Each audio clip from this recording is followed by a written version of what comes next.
Welcome to Rome. This is The Bittersweet Life with Katie Sewell and Tiffany Parks.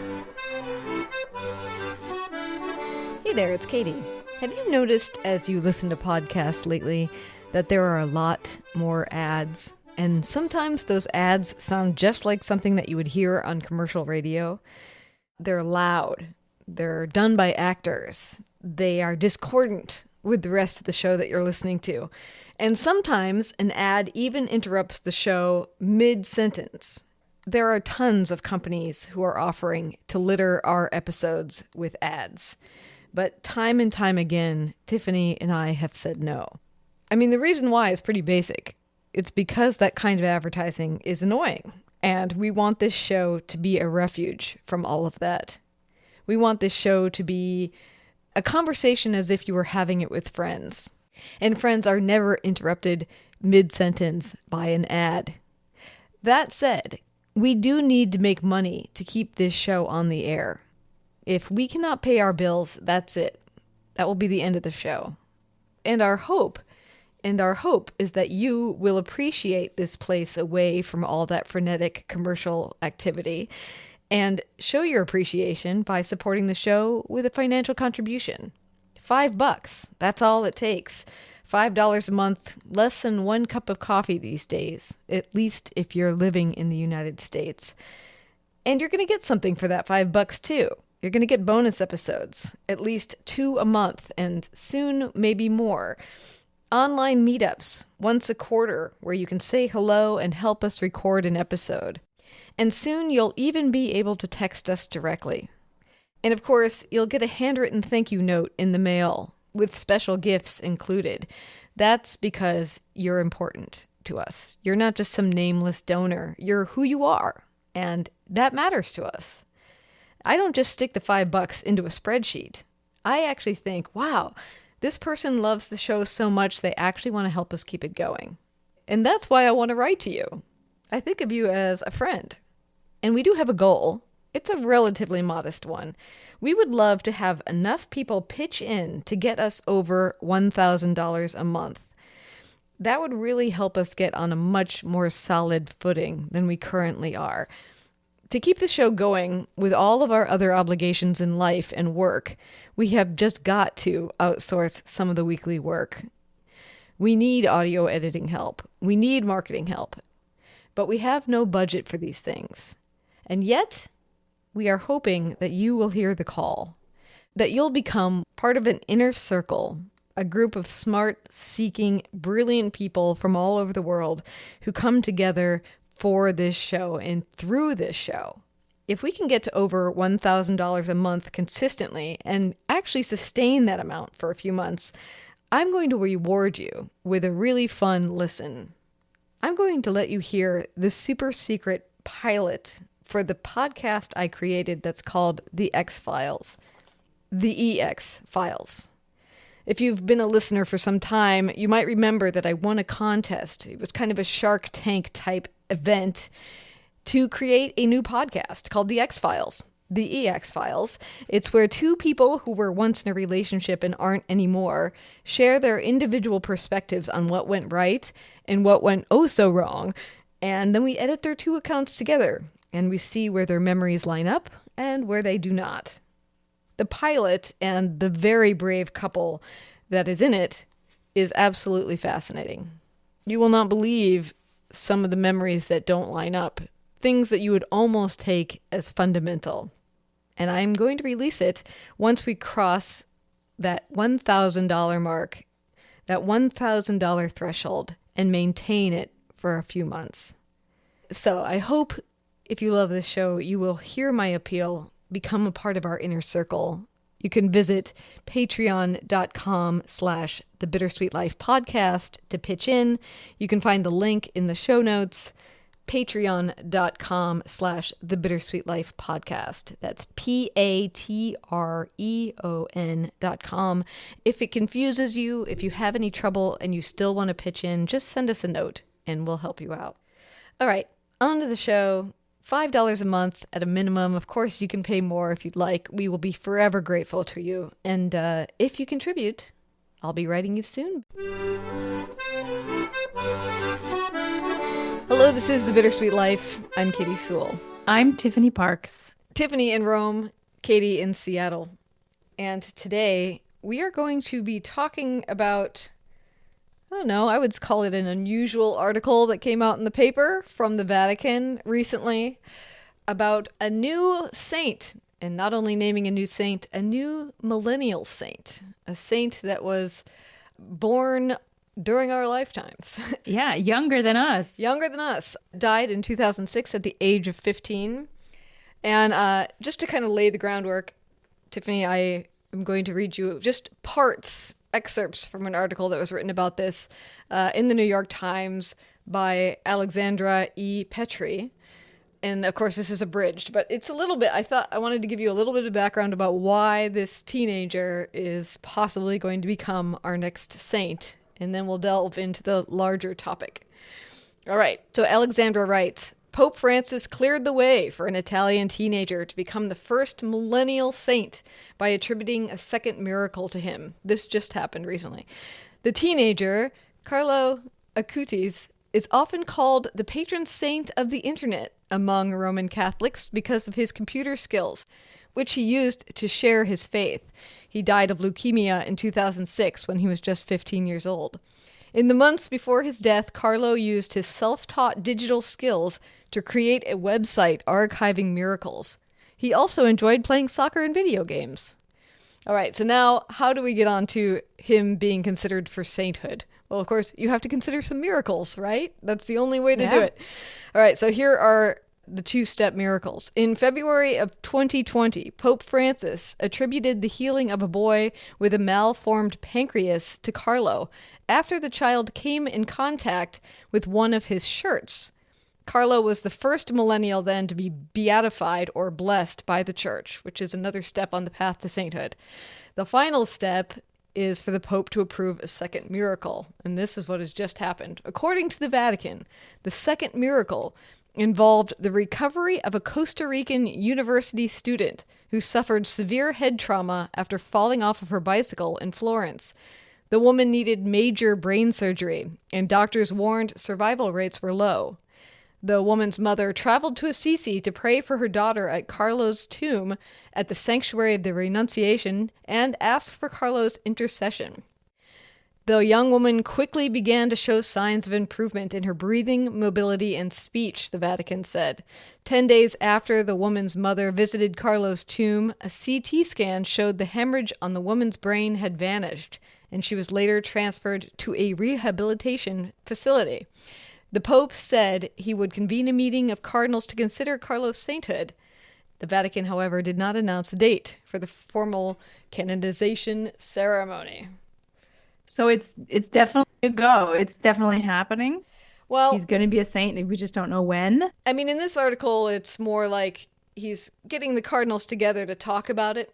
He's cleared the way to, not the this is definitely going to happen kind of article. I see. So it still may not happen. But it looks like they've got the miracles in hand. I wrote to you and said we should maybe talk about this because I find that there is something strange about the idea of a saint being named in our modern times, a saint who specialized in the internet and loved to play soccer and video games. When we think of the saints, all the ones that we see portraits of when we visit Italy, you know, this is not exactly what we would imagine. I wanted to explore the idea of, does this make the idea of sainthood seem more miraculous and more like a miracle? Or is there something about this that makes the saints of the past seem less miraculous? I guess the larger question is, the more things that we would consider, so to speak, magical, the more that those things actually enter our modern world or enter our actual day, does that take away the magic or does that add to the magic? It's kind of heady stuff. Well, Katie, yeah. First of all, I mean, I don't want to have too religious of a conversation here, but I know my father was very, very religious, and I know your father is. They're both Protestants, so they're not praying to any saints or anything. But I just remember as a child, my dad making it very clear to me that what was happening in Jesus's time, that was not magic. He was very, very against the use of the word magic Mm-hmm. when talking about miracles, whether they were miracles that Jesus performed or there were any other type of miracle that could have happened at any time, the burning bush, whatever, Mm-hmm. it's not magic. And so, I mean, that's a Protestant lens. So I don't know if that transfers over to Catholicism, but I kind of think it does. I kind of think magic is a no-go in the Christian world in general. I mean, I know what you mean by like kind of like the magical idea of it. Yes, Um, I'm not talking but magic in the sense yeah, of that like, that Wiccan theology or something like that. Just more like the magical ideas, the magical realism type things that sometimes when you read the story of ancient saints, it sounds like, this is a legend. This doesn't sound like a real person in a lot of them. You know what I mean? Yes. So many stories of the saints, like the early saints. So many of those stories were written. I mean, Catholics would get very mad at me for, hearing me say this. Some Catholics. I mean, a lot of those stories were written during the Middle Ages to try to drum up tourism. I mean, it's in Rome there was a big market for tourism during the holy years, particularly the people who came to Rome. Most people didn't travel for pleasure back in those days. You traveled for need, like if you needed to, emigrate somewhere, leave your hometown because of war, famine, flood, something like that. Or you were a pilgrim and you were going on a pilgrimage. But those people were, they were spending money, even if they were poor. They had to eat. And so Rome for centuries was, has been drawing these pilgrims. I mean, it's still happening today. We have a holy year next year. It's going to be mayhem.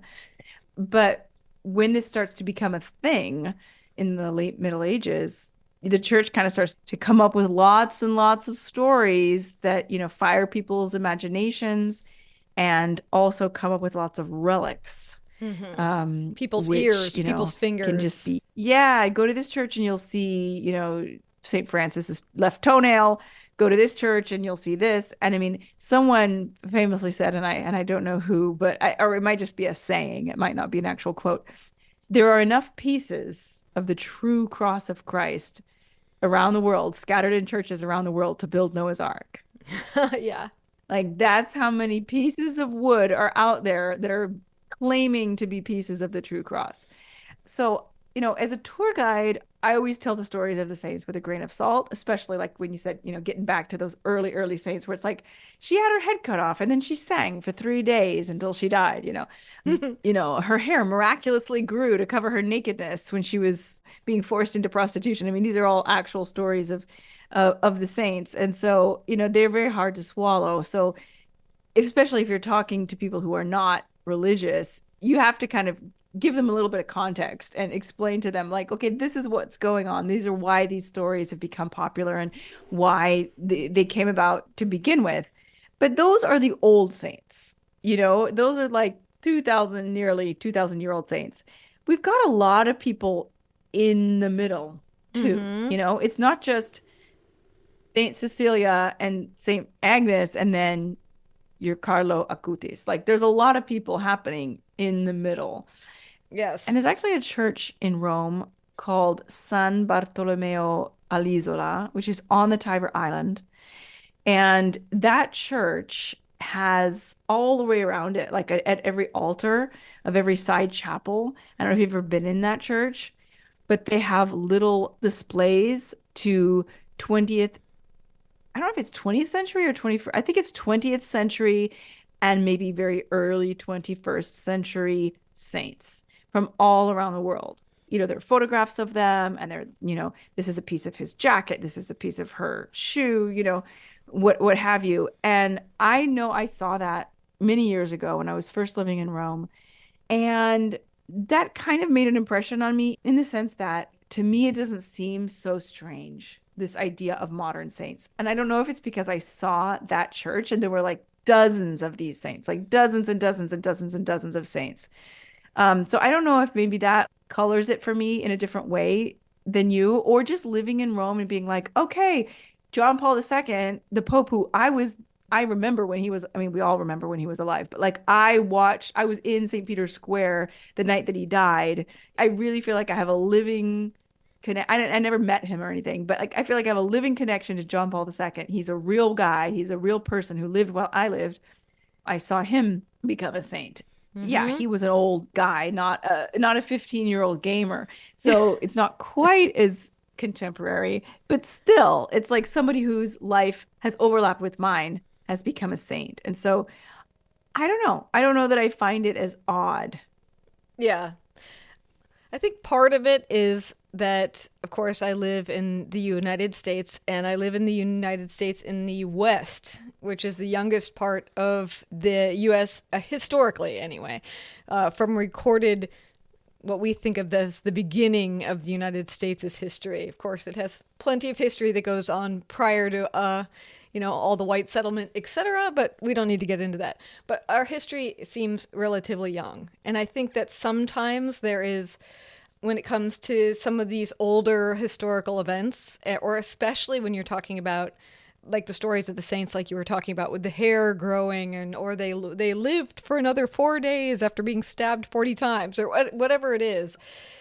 Those things, especially from our very young side of the country, seem more legendary, magical thinking type things, maybe. Or like, right, like you said, we don't want to like make this too much into Christianity, but I think sometimes there is the attitude that the things in the Bible are beyond ancient, like that they are mystically divine, that this book was put together not by human beings, but by history and God itself, rather than, like, I think what comes into stark relief if you live in a place like Rome is that you're walking around in the birthplace of Christianity. Like, you're walking around on streets where Christ, who is an actual living historical figure on the earth.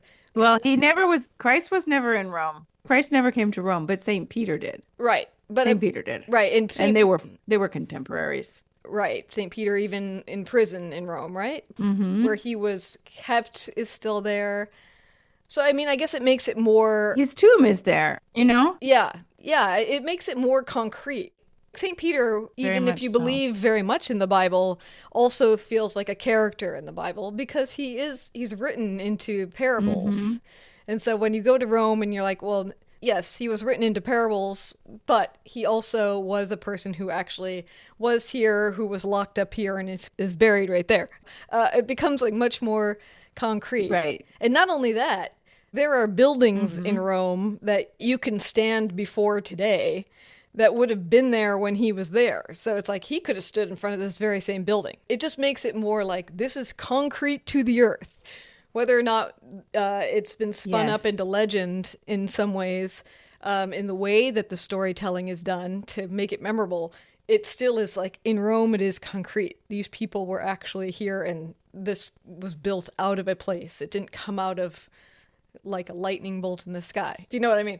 But I think it's interesting to like take somebody who's like a gamer, because I don't know, I think sometimes our knowledge with the internet has certainly increased, our ability to share information with each other has certainly increased, but sometimes it can like minimize the kind of I don't know, mystical wonder type stuff that the Catholic Church was trying to spin to like not only compel people to come to Rome, but to like get their imaginations engaged in the ideas of these things by telling these amazing stories. Tiffany here, popping in to share with you a little slice of what it's going to be like on our Rome listener trip this coming October 2024. We're so excited to share our version of Rome with you, our secret, beautiful, and curated aspect of Rome that Katie and I have come to love over the years. We want to share that with you guys because, quite frankly, there's nothing else like it. You're going to be waking up to the sound of birds chirping in the courtyard, the beautiful, lush, flowering courtyard right outside your window. You'll be staying at the Hotel Donna Camilla Savelli, which is a gorgeous early 17th century restored monastery designed by one of the greatest architects of all time, Francesco Borromini. You can have your breakfast in that lush, flowering courtyard with a little bubbling fountain in the background, sipping a cappuccino, having a warm, piping hot cornetto right out of the oven, and all sorts of other yummy treats. And then you'll be meeting up with Katie and myself and the rest of our very, very intimate group. Remember, this is just a very small, select group. We're going to have 10 rooms, and we're capping it at that, 2 people maximum per room. And we'll be heading out into the city, mostly on foot. We'll be exploring and sharing with you some of those things that we have discovered, some things that we are extremely passionate about, and quite frankly, some things that most Romans have never even heard of, much less seen. Just to give you an example, we'll be taking you to an absolutely exquisite little chapel that some people call the Sistine Chapel of the Middle Ages. So beautiful and so little known that when I took my father-in-law there this past summer, and he has lived in Rome for almost his entire life, at least 40 years, he had never even heard of this place, much less seen it. We're going to take you to a place where there are literally 3 levels of history, one on top of the other. And as you walk downstairs, not only are you walking back in time, but you can feel the weight of history on you and smell it in the air as you go underground to explore these places. Katie and I will be with you every single morning of the trip for 5 mornings as we go off, way off the well-trod tourist track in Rome. And we go to places where even though there are thousands and thousands of people in Rome, thousands of visitors, some of the places that we go will be almost completely alone. Works of art by some of the greatest painters and sculptors in history. I just cannot wait to share my passion and Katie's passion as well for these places and for these things with you, our listeners. So if that sounds like something that you'd like to do, if you want to escape from the mundane day-to-day for a delightful week, a magical week in early October of 2024, then get in touch with us. The exact dates are the 6th to the 12th of October, 2024. Email us if you'd like more information. You can write to bittersweetlifepodcast@gmail.com. That's bittersweetlifepodcast@gmail.com. We hope to hear from you, and we hope to see you in Rome in October. Back to the show.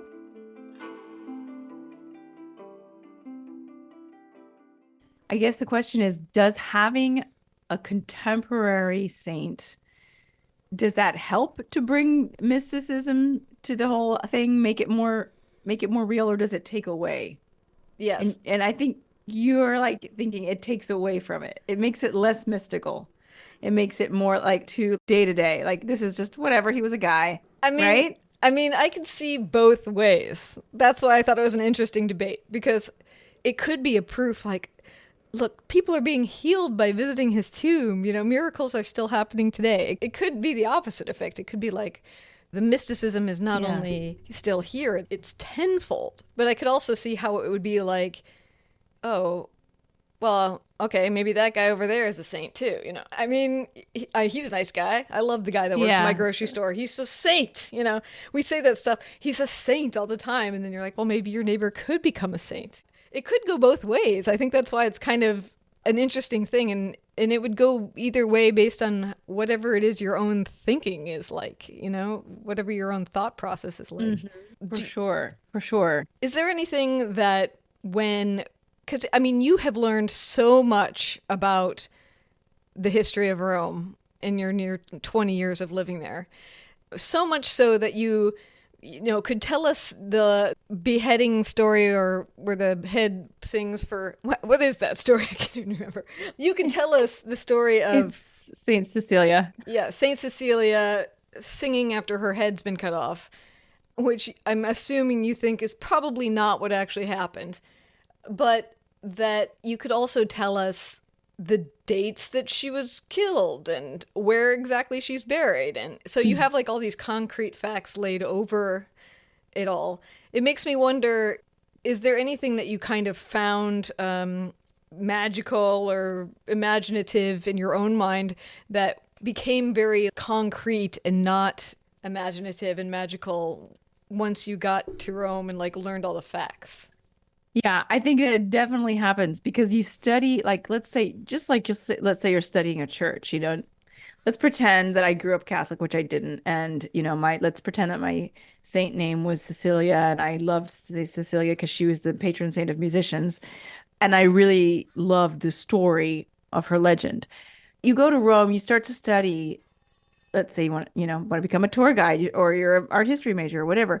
You study the story of the building of the church. You study the history, I should say, of the building of the church.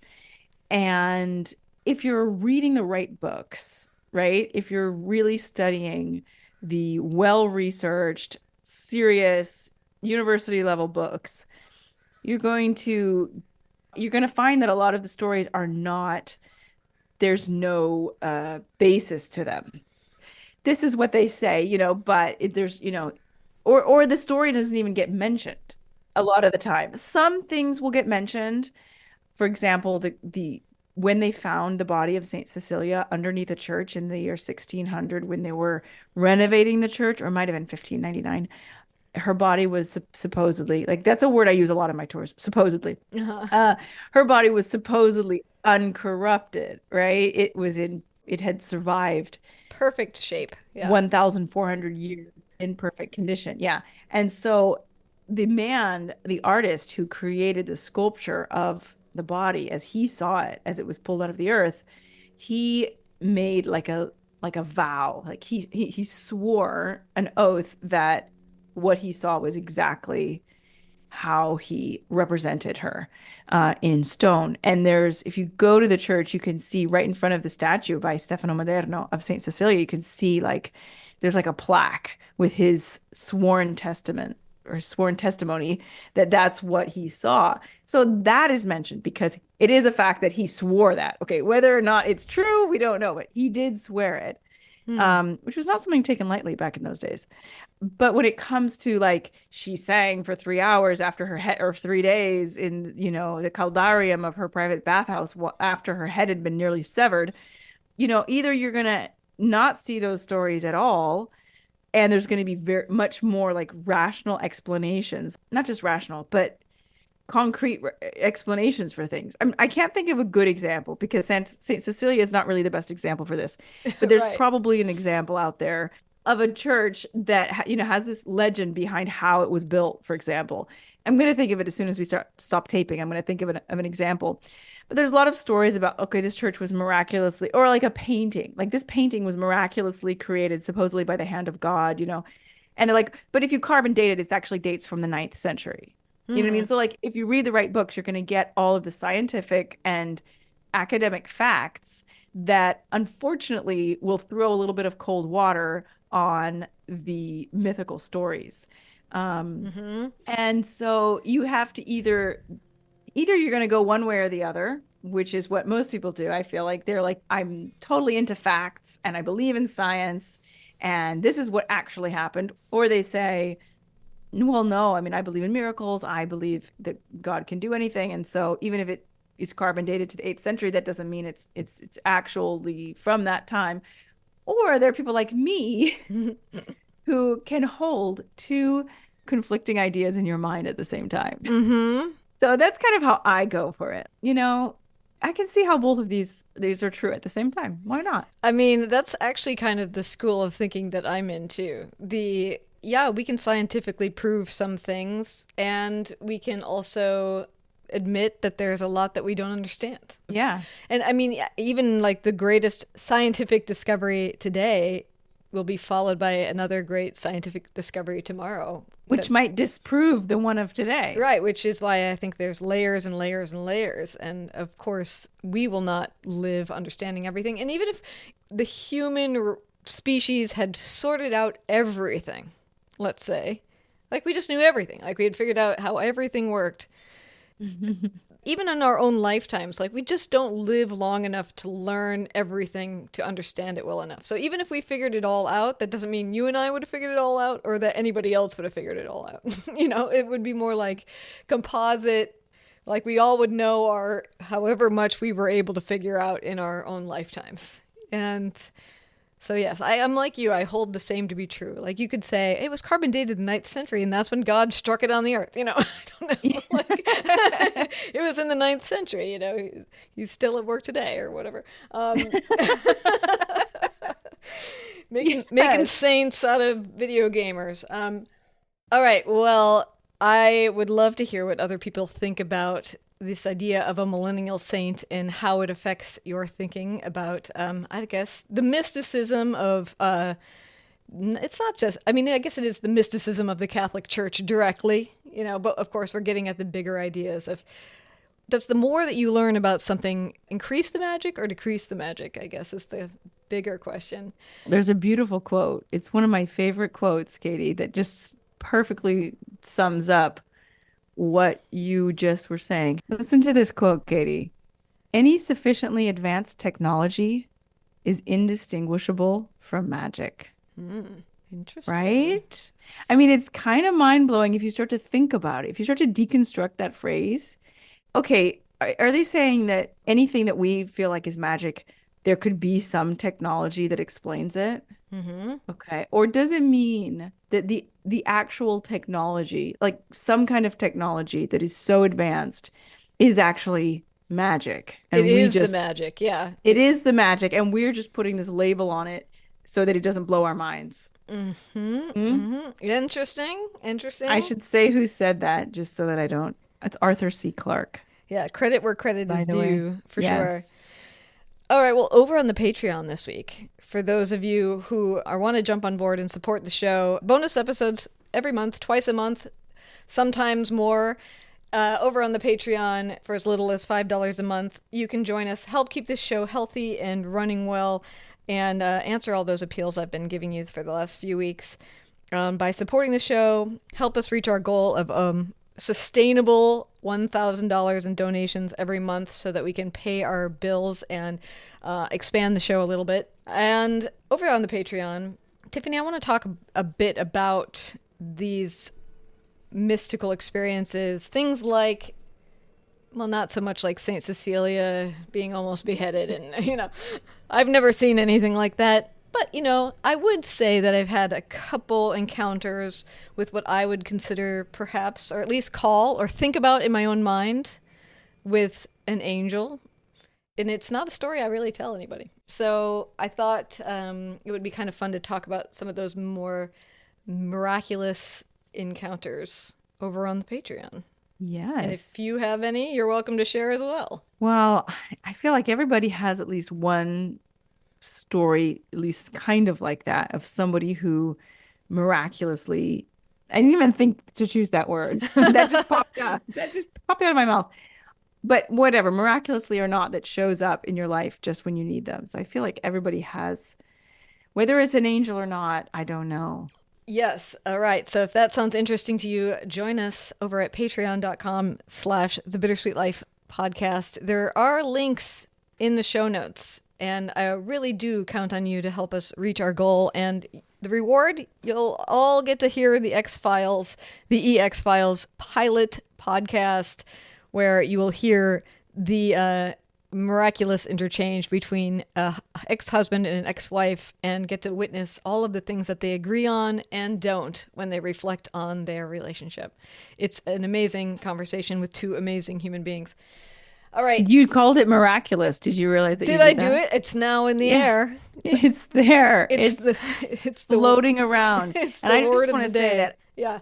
I have not even got to listen to the X-Files pilot. So Yeah. I am waiting as well. It is also something that I am hoping for. So let us try to get there. Yes, please. I can hear it too. I know. And now you're not going to get to hear it if we don't meet that goal. So, all right.